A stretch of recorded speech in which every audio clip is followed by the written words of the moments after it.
Hi hello. അപ്പോൾ നമ്മളിന്ന് discuss ചെയ്യാൻ പോകുന്ന ഇഷ്യൂ എന്താണെന്ന് വെച്ചിട്ടുണ്ടെങ്കിൽ കുളിപ്പിച്ച് കഴിഞ്ഞ് 2 ദിവസം കഴിയുമ്പോൾ ഡോഗ്സിന് വീണ്ടും ഒരു സ്മെല്ല്. അത് എന്തുകൊണ്ടാണെന്നാണ്. അപ്പോൾ നമുക്ക് വീഡിയോയിലേക്ക് കിടക്കാം. കുളിപ്പിച്ച് കഴിഞ്ഞ് വീണ്ടും 2 ദിവസം കഴിയുമ്പോൾ വീണ്ടും സ്മെല്ല് വരാൻ കാരണം ആകെ രണ്ട് കാരണമുള്ളൂ. ഒന്ന് ബ്രഷ് ചെയ്യിപ്പിക്കാത്തതുകൊണ്ടും പിന്നെ ഇയർ ക്ലീൻ ചെയ്യാത്തതുകൊണ്ടും. നമ്മൾ മാസത്തിൽ ആഴ്ചയിൽ 2 ദിവസമെങ്കിലും ഡോഗ്സിനെ പല്ല് ചെയ്യിപ്പിക്കണം. അതുപോലെ തന്നെ ചെവി ക്ലീൻ ചെയ്യേണ്ടത് ആഴ്ചയിൽ 1 ദിവസം ചെവിയും ക്ലീൻ ചെയ്ത് കൊടുക്കണം. അപ്പോൾ അതെങ്ങനെയാണ് ചെയ്യേണ്ടതെന്ന് നമുക്ക് നോക്കാം. ഒരുപാട് പേര് എനിക്ക് ഇൻസ്റ്റയിൽ മെസ്സേജ് ചോദിച്ചത് അത് ഇതെങ്ങനെയാണ് ചെയ്യേണ്ടതെന്ന്.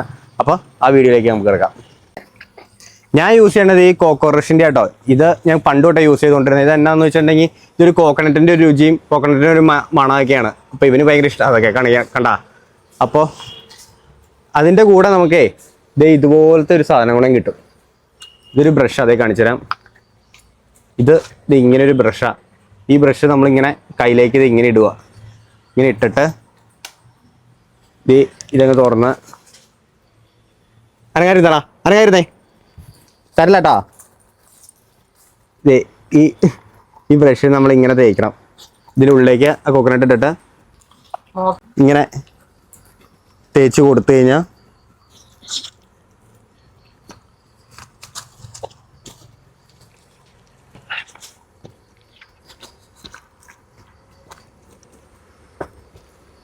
പലവരും ഇത് യൂസ് ചെയ്യുന്ന വേറൊരു ബ്രഷ് കൂടെ ഉണ്ട്, വലിയ ബ്രഷ്. അപ്പോൾ ഇങ്ങനെ വായിൽ കയ്യിലിട്ട് ചെയ്യാൻ താല്പര്യമില്ലാത്തവർക്ക്, അതുപോലെ തന്നെ ചില ഡോഗ്സിനൊക്കെ ഇറിറ്റേഷൻ ആയിരിക്കും ഇതുപോലത്തെ ചെറിയ സാധനം നമ്മൾ വായിലിട്ട് കഴിയുമ്പോൾ കടിക്കാനൊക്കെ ചിലവർക്ക് ചാൻസ് കൂടുതലായിരിക്കും. അപ്പം അങ്ങനെ പേടിയും അങ്ങനെ കടിക്കുന്ന ഡോഗ്സൊക്കെ ഉണ്ടെങ്കിൽ വലിയ ബ്രഷ് കിട്ടും. ആ വലിയ ബ്രഷ് കിട്ടും നമുക്ക് യൂസ് ചെയ്തിട്ട് നമുക്കിങ്ങനെ അവർക്ക് ക്ലീൻ ചെയ്ത് കൊടുക്കാൻ പറ്റണം കേട്ടോ. ഇയർ ക്ലീൻ ചെയ്യണേ എൻ്റെ സെക്കൻഡ് പാർട്ടായിട്ട് അപ്ലോഡ് ചെയ്യാണ്ട്. അപ്പോൾ ബൈ.